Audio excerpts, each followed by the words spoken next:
पहिल्यांदा मी इथल्या परिस्थितीबद्दल बोलेन की परवा जो प्रकार घडला एका फल विक्रेत्याकडून तो अतिशय निंदनीय आहे आणि एकदम गलिच्छ प्रकार आहे आणि ह्या प्रकरणाची दखल सर्वात आधी महाराष्ट्र नवनिर्माण सेनेने घेतली। त्यानंतर आमचे विधानसभा क्षेत्र अध्यक्ष विनोददादा पाटील या घटनास्थळी आले आणि उत्स्फूर्तपणे इथले लोढा हेवनमधले रहिवासी जे कित्येक वर्ष या फेरीवाल्यांना कंटाळलेले आहेत, त्रासलेले आहेत, ते सर्वांनी उत्स्फूर्तपणे याच्यात सहभागी घेतला आणि सर्व लोक या रस्त्यावर उतरली आणि उतरल्यानंतर सर्व फेरीवाल्यांना आठवण्याचं काम केलं।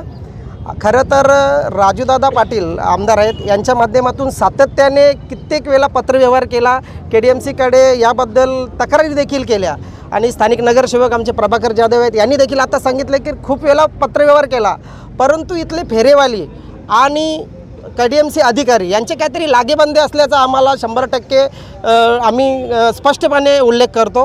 कारण ज्या वेळेस इथे अनधिकृत फेरीवाला हटाव अशी KDMCची गाडी येते त्यावेळेस कोणत्या प्रकारचे फेरीवाले दिसत नाही, त्यामुळे त्यांच्या संगनमताने ही गोष्ट चालू असते।